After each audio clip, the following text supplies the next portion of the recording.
What's going on YouTube? Dave back again, and today we're finally taking a look at the Perfect Grade 7 Sword G. First up, we have the huge ass box. Now, I've heard a lot of people say that this is the same size as the 00 riser box, and it pretty much is this way, but thick wise, Perfect Grade riser is actually about that much thicker because the plane is actually bigger than the add-on pack for all the weapons. Try and get rid of most of the glare, but there is the back side of the box.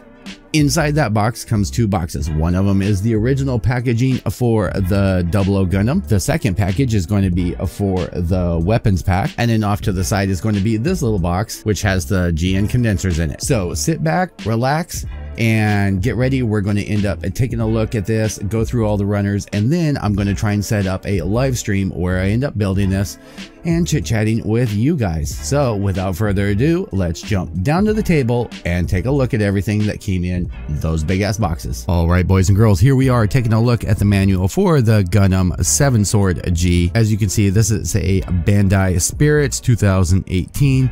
It's got the blue decal instead of the red. Taking a look at pages, I'm going to assume this is a 2 and 3. I do like the artwork though. Here we have information mostly about the weapons. We've got the GN Buster Sword 2, GN Katar, GN Sword Long and Short, the armaments, the Sword Blaster. On pages 6 and 7, you have the runner layouts. You will notice that there are quite a few that are going to be chunked out from the original 00. Also keep in mind when we go through there, some of those parts are going to be, and they're really only the parts that I ended up noticing, is going to be the V-fin, and then also for the yellow parts for the chest vents.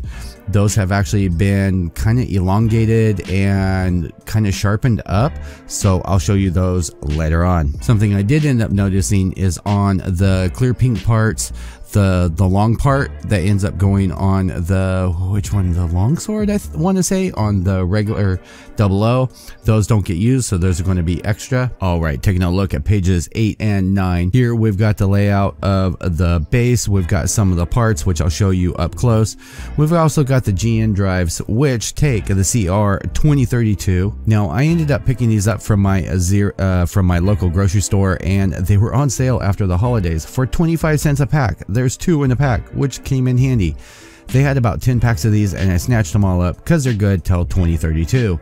So if you end up finding them on sale, definitely pick them up. You can get the cheapy ones off of Amazon, things like that. If I can find the links, I'll put some down below. But yeah, just you can pick these up at your local Walgreens and stuff too. They're a general size, get used for things. So yeah, definitely need some of these. It kind of sucks that they don't include them, but it is what it is. I would like at some point to modify both of my 00s to run on USB power to be able to light up things like the knee joints, the elbows, and all the different parts without having to rely on batteries. Can you tell there's some bitterness in my voice? Here you have the beginning of the assembly index, telling you what to cut, what not to cut, what to screw, what not to screw, and how not to get screwed. Taking a look at pages 10 and 11, we've got the beginning of the feet, the legs. Now keep in mind with these, this has the same gimmicks as with the original 00, where it has the locking joints with the springs and everything, which I can appreciate because they don't sag. Now the only parts that do end up sagging is I don't remember. Yeah, there's not locking joints in the hips, which I think it would be kind of cool if there were, and also in the shoulders. It would be able to hold up the weapons much better if it did. Pages 12 and 13, continuation building of the legs. 14 and 15, we've got continuation of the legs. 16 and 17, more legs. And I do like how much that they ended up incorporating into the legs. There's not the same exterior, like the internal frame part. There's not as much detail as there was, but it is pretty nice. I mean, it's got decent detail in there. 18 and 19 is going to be finalizing building of the legs, how to lock and unlock the knee joints, and I'm not really keen on the pieces that go over the knee to hold the Katars, but we'll end up seeing. Keep in mind, I also have to unbox and do a review on the resin conversion kit for the Perfect Grade 00, and I'm not sure which kit I'm going to end up using that on. Here we have beginning of the waist unit. All this looks pretty basic, and by basic I mean the same as before. Pages 20 and 21 is going to be the chest unit. 22 and 23, continuation of the chest unit. And then we have the parts layout for the head. Page 24 and 25 is going to be building of the head. And the parts that end up getting swapped out here is going to be, you're going to find SG2, which is going to be the extra part, but it does include the original part as well.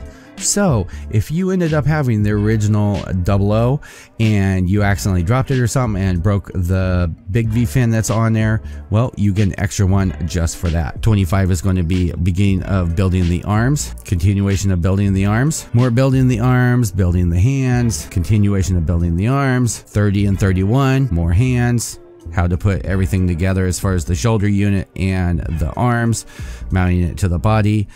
These shoulders are probably some of the most basic shoulders I have ever seen though, especially for a perfect grade. It's kind of disappointing.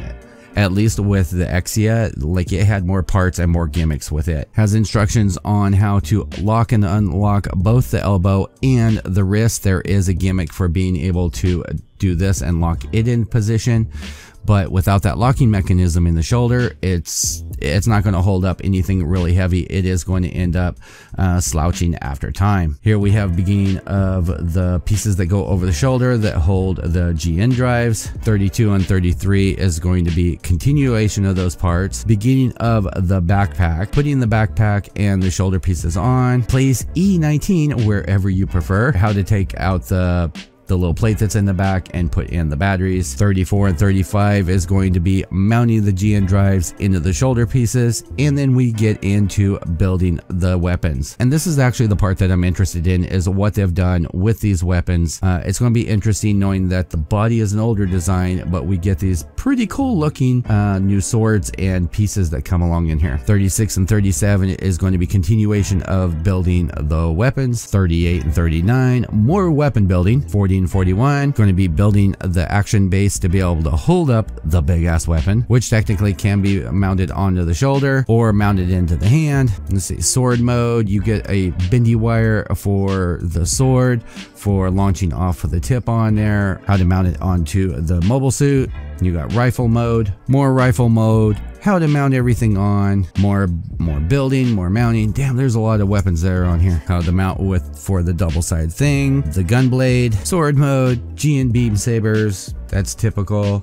How to flip around the drives to forward to back. Here we have a layout and all the different versions. What do we got here? So we have the GN00 on here, the GNR-010, the 7S, which is the 7 sword, and the GN000 GN 7 sword GD2. And I actually kind of like that color scale in the red. That's an idea. You got the sword that pops out, and there is a light that comes in here for the GN field, and then of course there's a light that goes into the head. You have your decal placement. Bandai, Bandai, Bandai. Come on, if we're paying for a perfect grade, put some damn water slides in here. That's all I'm asking, because I know you're going to put them out on the P Bandai store or on the regular store, but probably P Bandai store, and then we're going to have to pay inflated prices for water slides for this, or going, well, like I prefer, probably to Abbey Lee or someplace like that, and getting the water slide decals. I don't buy from Samuel anymore, so something about this that's only valid in Japan. I don't know what the deal is with that. And you got the back of the instruction manual, which I guess if we fold it out, you get a nice shot like that. All right, next up we're going to go over the runners, and I'm going to try and make this quick, but it's kind of hard when you're talking about a perfect grade. All right, so here we are taking a look at the first runner. This is going to be runner A. You have your yellow pieces. You have this almost frosted green. It doesn't show up on the camera that well, but it's almost like a hazy green.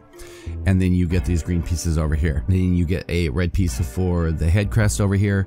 Now, what I was saying is, and I'll show you when we get into the build, that this fin and these two pieces actually get replaced, and I will show you those a little bit later.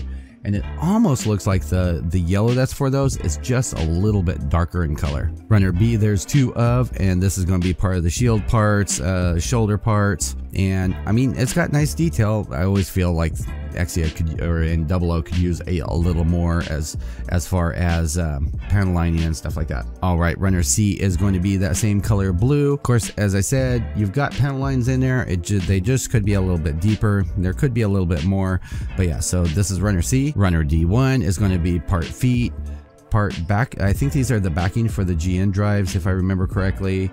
I think these are for the shoulders, or no, these are for the waist. It's been a while since I ended up building it. Feet parts on here.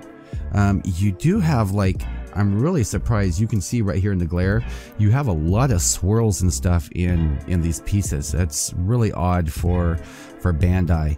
And I've really noticed this in the new Bandai Spirits castings. Runner D2 is just going to be the duplicate parts that are needed. Runner E is going to be your white parts. You've got, of course, the head pieces on here.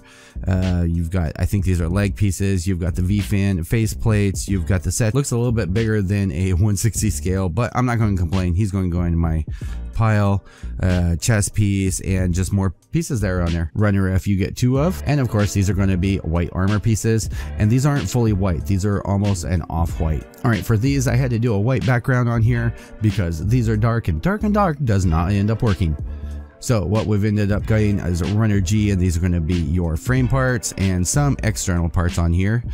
Faceplate part over here, feet parts. You get 2 H's, and these are going to be mostly trim pieces on here. These look like joint pieces on here. Foot part, Runner I you get 2 of, and again same gray pieces, and these are going to be, and these are just going to be random pieces. Runner J is going to be in that same gray, and I think these are arm pieces. These almost, if I remember correctly, I think these are for the shoulders. Just random pieces around the kit. J1 is going to be the backings for the LED units that go into the sword and the head. Runner K is in a glossy black, and these are going to be like sides of the head, parts for the backpack, different pieces around the kit. Runner L is going to be again in that shiny black plastic, and these are going to be just random pieces around the kit. Runner M there's 2 of, again in black pieces on here. Runner N is going to be your hand pieces on here, so you've got the individual knuckles and fingertips and hand pieces. Runner O is going to be leg pieces. Runner P there's going to be 2 of, and these are going to be just random pieces. I know that this is the hip joints. Runner Q there's 2 of, again same black pieces. Runner T there's 2 of, and as I stated, only these pieces get used. These do not, though I'm sure you can probably find a use for those somewhere because they're freaking huge. Runner U there's 2 of, and these are going to be your polycaps for around the kit, and that is actually all of the pieces that go for the 00. Now we're going to get into the extra pieces for the weapons. All right, so here we have the big sword. I think this is like, look, I know you guys can see that in the camera. Get that all in focus. Look at all those swirls and everything. That's just crazy. Like, all of these pieces have swirls and dimples, and I literally have never had a Bandai kit that have had this many swirls in the plastic as this kit has. And like I said, I've only noticed this since they switched over and started doing the spirits. Runner SA2 is going to be, I'm not sure what these pieces end up going to. I'm assuming that all of these end up going for the weapons though, because, well, they were in the weapons box, but I did end up finding the variety pieces. Runner SB is going to be in a dark gray, and this is going to be the main body for the gun sword. Another big runner here of parts.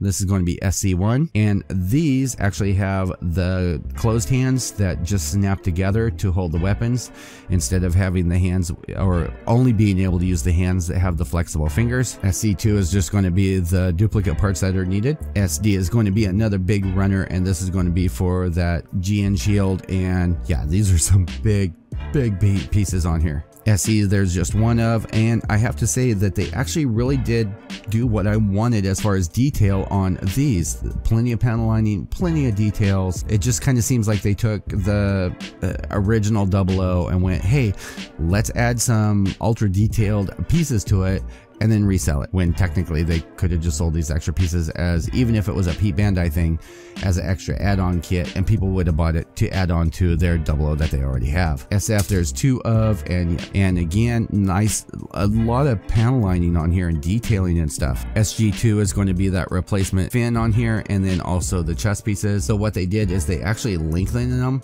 a little bit, and then on this they actually just did some angles and trimmed it up a little bit. It looks a lot better. On SG1, these are going to be your clear green parts. SH there's going to be 2 of, and these are going to be clear parts for that GN shield. You get all the parts for the action base and the action base bottom. But ladies and gentlemen, we're not done yet. You get a box with 2 GN drives. I have already popped at least one of these open to put batteries in, just to make sure that they end up working. And you can see how they're tucked in there, just like that.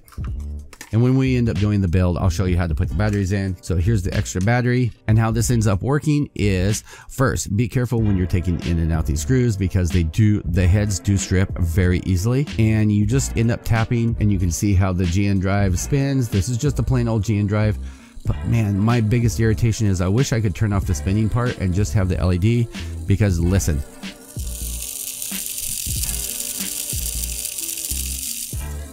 That thing is so freaking loud, and it just vibrates.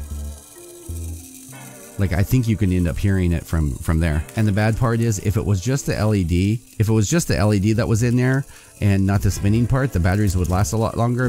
But because it's having to power the spinning part, the batteries do wear down a lot faster. Okay, so you get 1 pack with 4 screws and 2 nuts on there. You get 1 LED unit, and I think I have some of these batteries in there. Ugh, it's such a pain in the butt. But yeah, so you get 2 of these, 1 for the GN shield and 1 for the head. You get 2 big springs, and I believe these are for the knees. You get some of those sticky foam pads for bottom of the feet for grip. You get 2 big ass bolts. And again, I'm pretty sure that these are for the knees, since they hold up a majority of the weight, but these are actually really big. You get 2 smaller springs, and I think these are for the elbows. Actually, if I'm correct, I don't know where those end up going. So you get this bag that has 4 springs in it. You get 1 runner of these hologram pieces that are going to be for your gaps and joints. This is going to go like the side of the head and stuff. And you get another one for other pieces. I don't remember the other 00 having 2 of them. I thought it just had 1, but you get 2 of these. You get a piece of wire. You get some foil seals for the GN condensers, the eyes, the things like that. You get a small sheet of dry transfers, and you get a sheet of stickers. I really wish Bandai, you're paying a lot for a kit. I just wish they would include water transfers like they do with the Verkaz. I mean, they include them with the Verkaz, and the Verkaz are only like $70, $80, if even that.